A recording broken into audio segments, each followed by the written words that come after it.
10 habits, 90 days, and you stop being a person things happen to and start being a person nothing can move. That's the promise of this video, and I'm not going to spend the next 20 minutes building atmosphere before I tell you what it means. You're going to learn 10 specific daily, almost boringly simple actions pulled from 2,000-year-old philosophy and modern psychology that rewire how you respond to pressure, criticism, and chaos. Picture the version of you who reads a brutal text message, feels the sting for exactly 2 seconds, and then goes back to eating breakfast, unbothered, present, actually there for their own life instead of hijacked by someone else's mood. That's not fantasy. That's a trained response, built the same way any other skill is built, through repetition, not through willpower alone. And later in this video, I'm going to show you why trying to look strong is actually the thing making you weak, why the very habit most people think proves their strength is quietly sabotaging it, and why almost nobody watching this video will believe that until they see it laid out. But first, comment the word steal if you're ready to actually do this instead of just watching it happen to someone else. Here's what your mornings actually look like, and I want you to picture it honestly instead of the version you'd like to believe. The alarm goes off. Before your feet touch the floor, before you've even fully opened your eyes, your thumb is already on the screen. 12 notifications waiting for you like a small crowd that gathered while you were unconscious. A work email that ruins your mood before you've brushed your teeth. A message from someone who still hasn't apologized for the last thing they did, sitting there, demanding a response you're not ready to give. You're not even awake yet, and already your nervous system has been hijacked by 6 other people's priorities, 6 other people's emergencies, 6 other people's opinions of who you should be today. You get to your desk, or your job site, or your kitchen table, and you spend the entire day reacting to your inbox, to your coworker's mood, to your partner's tone, to a stranger's opinion on a post you made 3 days ago that you genuinely cannot stop thinking about, replaying it at red lights, in the shower, right before you fall asleep. By the time you lie down at night, you realize, with a quiet kind of dread, that you didn't actually decide anything today. Life decided for you, and you just followed along, exhausted, a little resentful, and not entirely sure why. Because on paper, nothing terrible even happened. Nothing happened, and you're still wiped out. That's the part that should scare you a little. Think about how normal this has become. You don't even register it as a problem anymore because everyone around you is living the exact same way, checking, reacting, apologizing, adjusting all day, every day, until it just feels like what adulthood is supposed to feel like. It isn't. That's the part almost nobody tells you. This isn't the baseline cost of being a functioning adult with responsibilities. It's the cost of a specific unexamined habit of letting the outside world set the terms of your inside world. And it compounds quietly, the same way debt compounds, until one day you look up and wonder where a decade of your attention actually went. That exhaustion has a cost and is not abstract and is not something you can shrug off as just how life is. It's the version of you that never gets built, the calmer parent, the more decisive leader, the person who doesn't flinch when the room gets tense, the friend people actually call first in a crisis because they know you won't add panic to the problem. Every single day you spend reacting is a day you don't spend becoming that person. The gap between who you are right now and who you could become isn't closed by motivation or a better mood or a good week. It's closed by attention, and right now, almost all of your attention is being spent on things outside your control. Marcus Aurelius, a Roman emperor who wrote his private notes to himself at night while running an empire, fighting wars on the frontier, and burying friends and children, kept returning to one single idea over and over, like a man circling back to the only handhold he trusted. You don't control what happens to you, you only control what you do with it. He wasn't writing that as a comforting bumper sticker for a coffee mug. He was writing it at 2 a.m, exhausted, surrounded by people who wanted things from him, trying to remind himself that his peace was not for sale to anyone else's chaos, that the empire could burn and his mind didn't have to burn with it. That's the split we're working with today, the events, which you don't control, and your responses, which you do, almost completely once you actually train them on purpose instead of leaving them to chance. So here's the core idea, and everything in this video hangs off of it, so don't skip past it. The habit underneath all 10 habits is this. Your reactions are trainable, and whoever controls your reactions controls you. That's the whole engine, that's it. Right now, other people control your reactions without even trying. A tone of voice, a delayed reply, a comment section, a look across a room, and suddenly your whole day bends around it like gravity. The goal isn't to stop caring, and it isn't to become cold, detached, or robotic. Let's kill that misunderstanding immediately, because it's the first objection everyone raises the moment they hear the word stoic. And it's the wrong objection. This isn't about numbing yourself so nothing touches you anymore. Numb people aren't strong, they're just disconnected.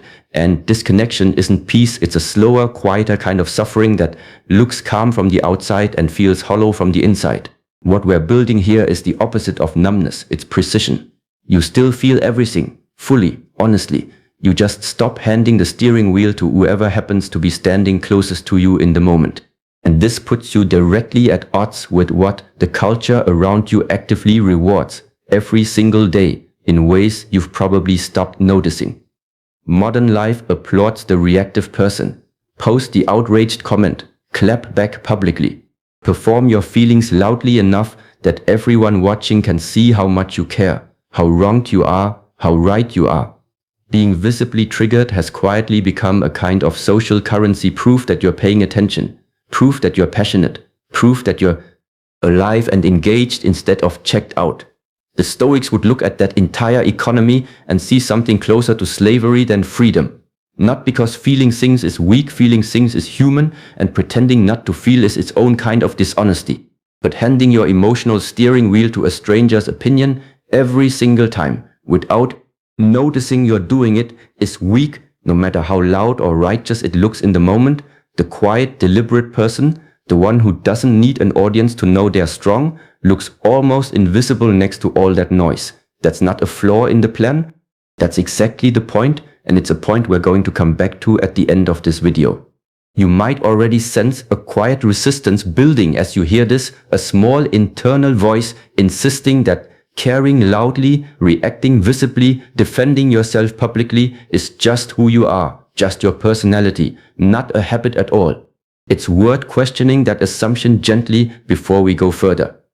Personality feels fixed because it's familiar, not because it's actually unchangeable. Every one of the 10 habits coming up is small enough to test this week without waiting for some future version of yourself who finally has it together. Let's build that person now, one habit at a time, starting with the easiest one on the list and ending with the one that will genuinely change how people experience being around you. The first habit is this: you win the first hour before anyone else gets a vote in how it goes. Picture two versions of the same person, same job, same stress level, same life. Version 1 wakes up, grabs the phone immediately, and lets the first 90 minutes of the day get decided by an algorithm, an overflowing inbox, and a stranger's bad news from the other side of the planet. Version 2 wakes up and does one deliberate chosen thing before checking anything external at all: a glass of water, a short walk, 5 minutes of actual silence. It genuinely doesn't matter what, only that it was decided the night before. Not improvised in a groggy fog with a screen already in hand. Epictetus, a man who spent part of his early life enslaved before becoming one of the sharpest philosophical minds in Rome, taught that freedom isn't primarily about your circumstances. It's about which things you allow to have authority over your will. The first thing you look at in the morning has authority over your mood for hours afterward, whether you notice it or not.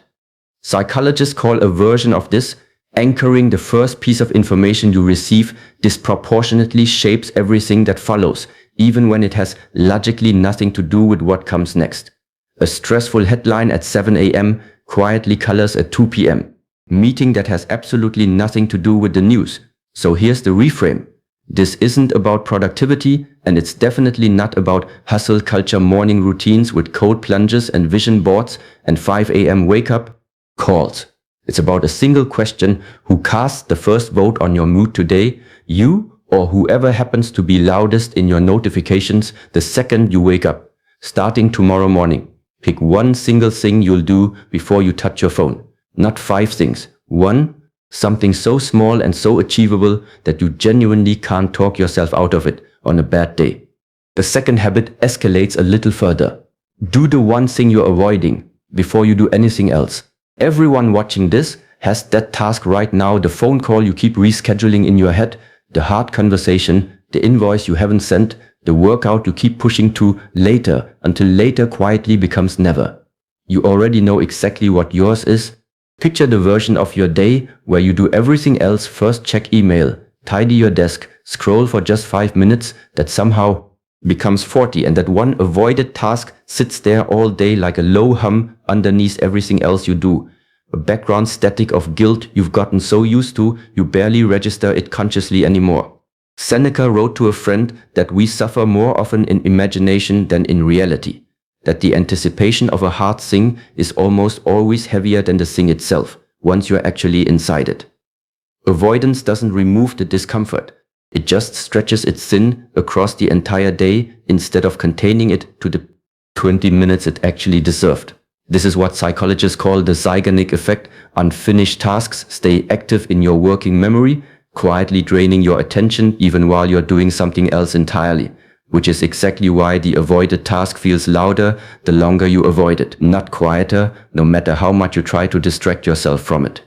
So here's the reframe. Procrastination was never really about laziness. It was your brain trying to protect you from a discomfort that, ironically, it was making significantly bigger by delaying it.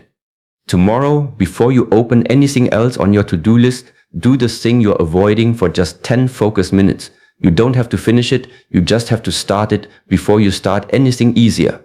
Notice what happens to the rest of your day once that one task is no longer sitting there, unfinished, quietly taxing every other thing you try to focus on. Here's a direct question for you, and I actually want you to answer it honestly instead of just letting it wash past. When was the last time you said no to something without explaining yourself afterward? If you're struggling to remember, that's the third habit, and this is where things start to genuinely sharpen. Think about the last time someone asked you for a favor you didn't have the time or energy for, and instead of a clean, simple no, you gave them 4 sentences of justification: your schedule, your kid's soccer game, your boss, your health, anything at all to make the no feel acceptable to them, palatable, forgivable. Marcus Aurelius reminded himself constantly, in note after note, that he didn't owe the world a performance of his reasoning, only his honest action. Over-explaining is a distinctly modern habit born from a fear of disapproval, and psychologists describe this compulsive need for external validation of every decision as a form of approval seeking that keeps you permanently tethered to other people's judgment of your motives, not just your actions, which is a far heavier chain to carry around all day. Here's the reframe, and it matters.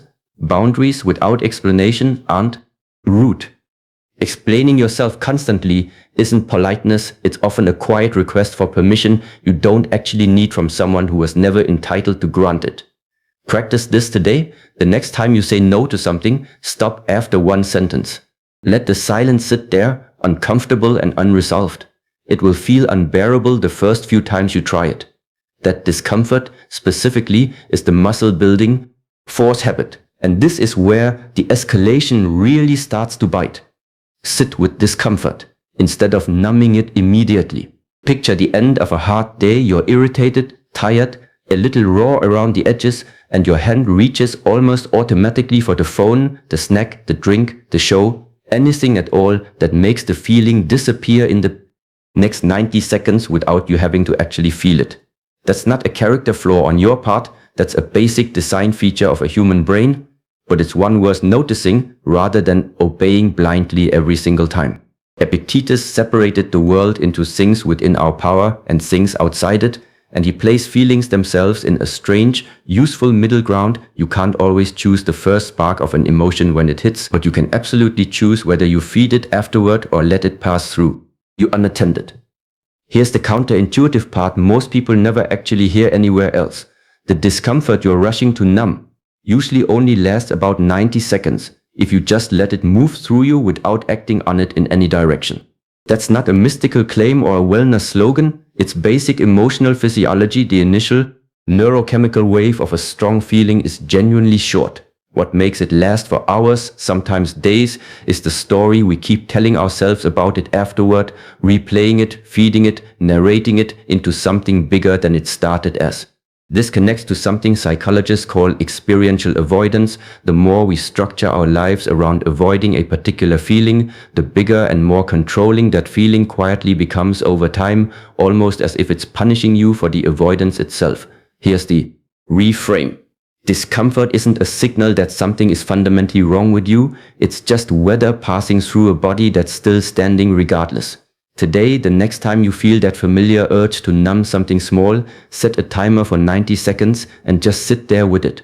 Don't fix it, don't feed it, just clock it and watch what actually happens when you stop running. Most people are astonished the first time they actually do this because they've spent years assuming the feeling itself was the unbearable part, when really it was the running from it that made it feel so much bigger than it ever actually was. If you've made it this far into the video, you already think differently than most of the people who clicked on this, because most people click away the moment a video asks something real of them instead of just entertaining them passively for 20 minutes. So here's one small ask before we go further into the second half. If this is landing for you, hit like right now, not because I need the number for some algorithm, but because it takes 3 seconds and it tells me you're actually here for the transformation, not just the background noise while you scroll something else. And remember that thing I mentioned right at the start about how trying to look strong is actually what makes you weak. We're getting there. Keep going, because the sharpest part of this video hasn't happened yet. Fifth habit. Stop explaining yourself to people who never actually asked in the first place. This is different from the third habit, that one was about the specific request in the moment. This one is about the ongoing performance, the running commentary you give your entire life to an audience that, if you're honest, mostly isn't even paying attention. Think about the extended family group chat, the old coworker who's just checking in really means just checking up, the version of you that feels a low-grade obligation to justify a career change, a relationship, a haircut, a decision to leave a party early without a whole speech attached to it. Seneca warned a friend that trying to please everyone means never truly belonging to yourself, that a life spent constantly managing other people's opinions of you is a life you never actually get to fully live on your own terms. Here's where the psychology gets specific and, honestly, a little uncomfortable to hear. This is the spotlight effect, a well-documented tendency to wildly overestimate how much other people actually notice and remember what you do. The people you're performing your justifications for are, statistically and consistently, thinking about you far less than your anxiety is insisting they are right now. Here's the reframe. Silence about your choices isn't secrecy, and it isn't arrogance either. It's simply no longer outsourcing the ownership of your one life to a committee that never actually convened and was never asked to weigh in. This week, pick one decision you've been quietly over-explaining and practice giving a one-line answer instead, or no answer at all, and watch what actually happens afterward. Almost always, nothing. Nobody notices nearly as much as you feared they would. Sixth habit. And this is where we move from managing your reactions to managing the raw material that creates them in the first place.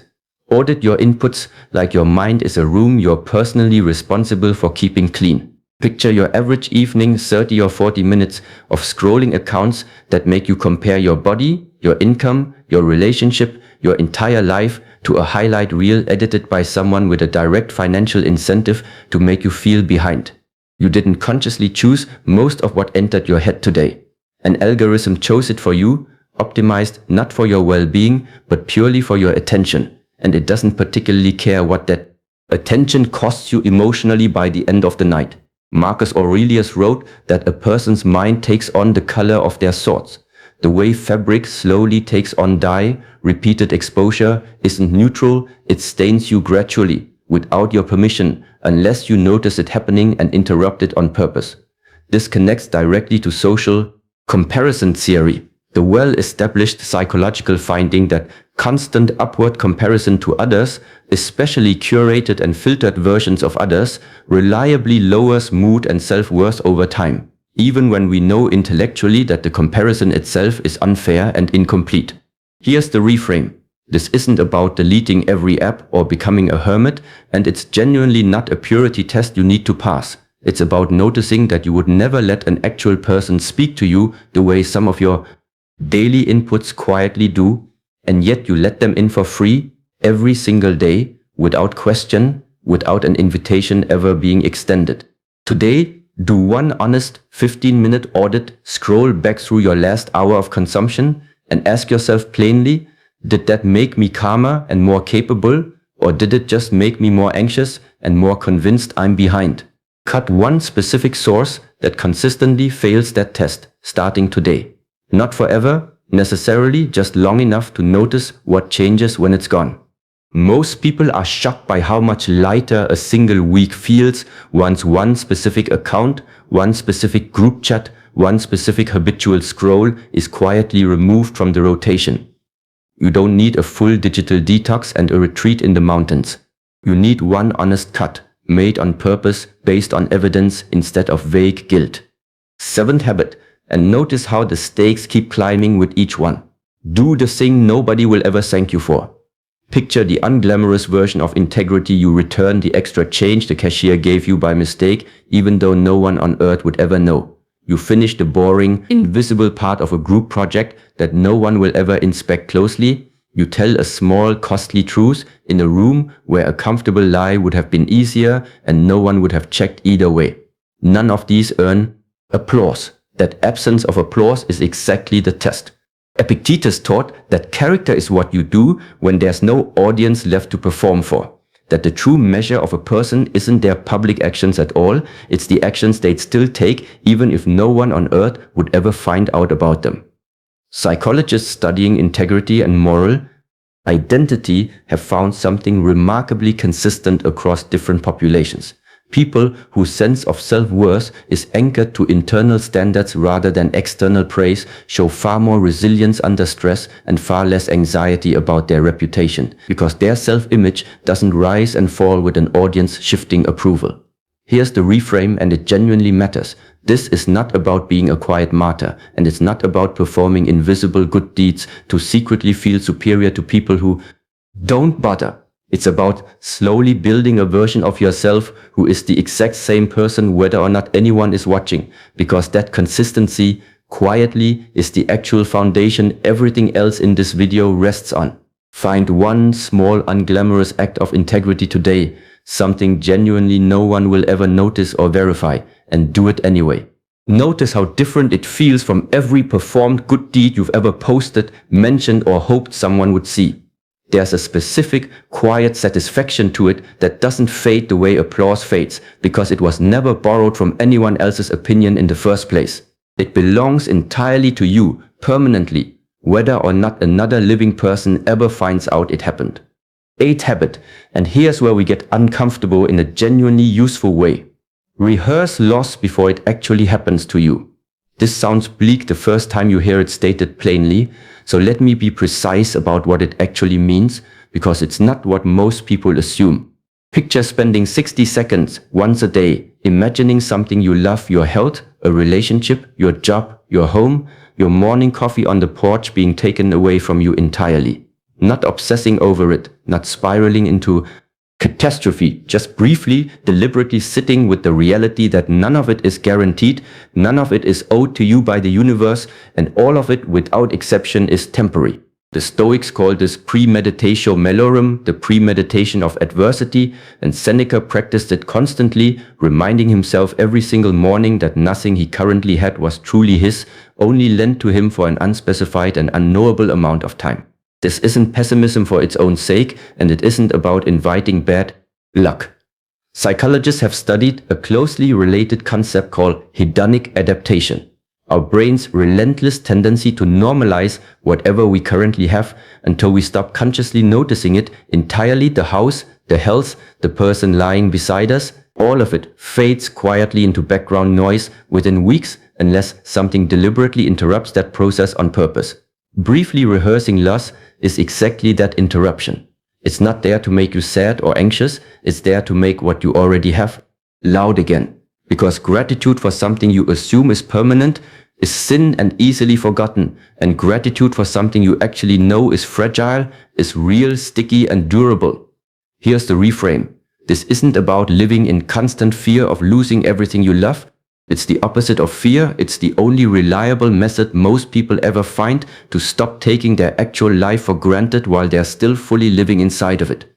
Tonight, before bed, spend 60 seconds imagining one specific good thing in your life being gone, then open your eyes deliberately and notice with real attention that it's still there. Do this with the coffee in your hand tomorrow morning. Do it with the sound of your kid in the next room, or your dog at the foot of the bed, or the fact that your knees still work well enough to take the stairs. None of it is dramatic. That's exactly why it works. It trains you to notice the ordinary instead of only noticing the extraordinary, and most of a good life is made almost entirely of the ordinary. 9th habit, and we're close to the turn now, so stay with me. Let people misunderstand you on purpose, and let it go uncorrected.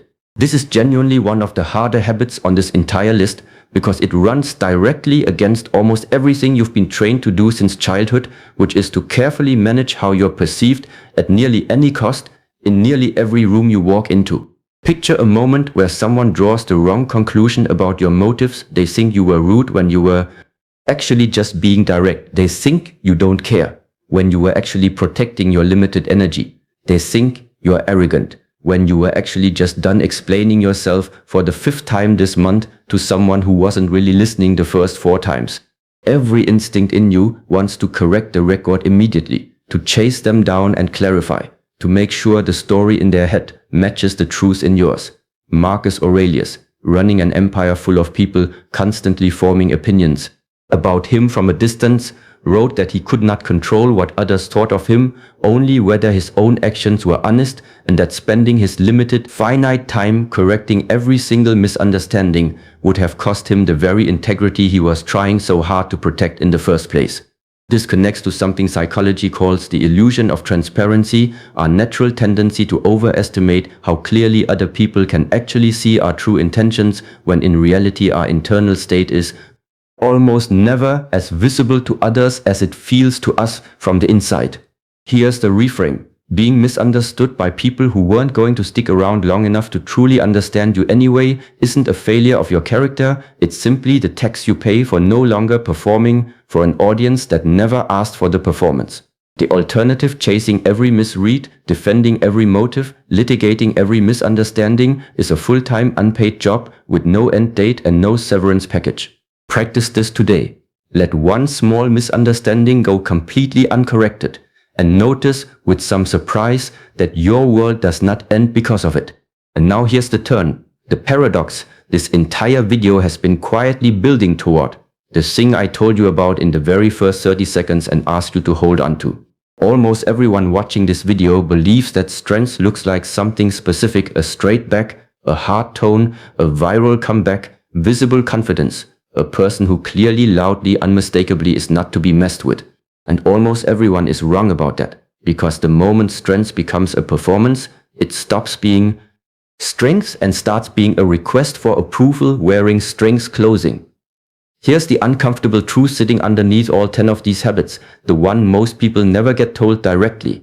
The harder you try to look unshakable, the more you actually prove that you need people to see you as unshakable, which means their opinion still has authority over you, which means by definition you are not unshakable at all.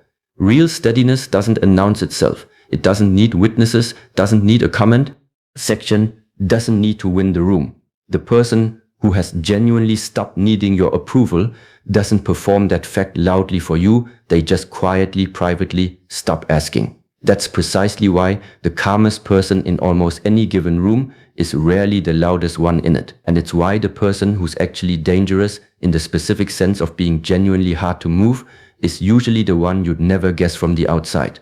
The one who doesn't look like much until the moment it actually matters. This is exactly the part that backfires for most people who try to build confidence the obvious way, by performing it outward for an audience, because performance underneath everything is still a bid for permission from someone else. The 10 habits in this video don't build a performance. They build the actual thing, quietly on the inside, where no one is watching and nothing external is required except your own repetition day after day, whether anyone notices or not. Think about the calmest person you personally know, the one you'd actually call at 2 in the morning if something went genuinely wrong. Chances are they don't post much. Chances are they don't argue in comment sections, don't announce their boundaries, don't narrate their own growth out loud for an audience. They just are what they are, consistently, in private and in public, and that consistency is the entire reason you trust them. That's not an accident of personality. That's the compound result of exactly this kind of quiet, unwitnessed repetition, practiced for long enough that it stopped being a performance and became who they actually are. So here's who you become, specifically once these habits are no longer new. You wake up and the first hour genuinely belongs to you before it belongs to anyone else with a notification. You do the hard task first, and the low hum of guilt that used to trail you around all day is simply gone, replaced by something quieter and sturdier underneath your ribs. Someone asks something unreasonable of you, and you say no in one clean sentence, and you don't spend the rest of the day rehearsing your justification in the shower or in traffic. A wave of discomfort hits you, bad news, a slight, a disappointment, a rejection, and you feel it fully and honestly for exactly as long as it actually physically lasts.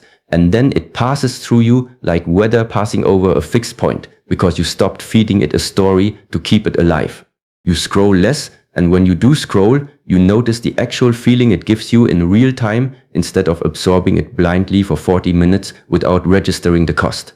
You do something no one will ever thank you for, and it doesn't cost you anything internally because you were never doing it for the thanks in the first place. You think about loss briefly, on purpose, once a day, and it makes the ordinary Tuesday sitting right in front of you feel unexpectedly, almost embarrassingly full. Someone misreads you completely and you let them. And you notice, with something close to relief, that their opinion doesn't move you the way it used to move you 6 months ago. The chaos hasn't disappeared, and this video was never promising you that it would. Your inbox is still full. People are still difficult, unpredictable, occasionally unfair. Life is still uncertain in exactly the ways it's always been uncertain. But you have changed your relationship to all of it completely from the inside out.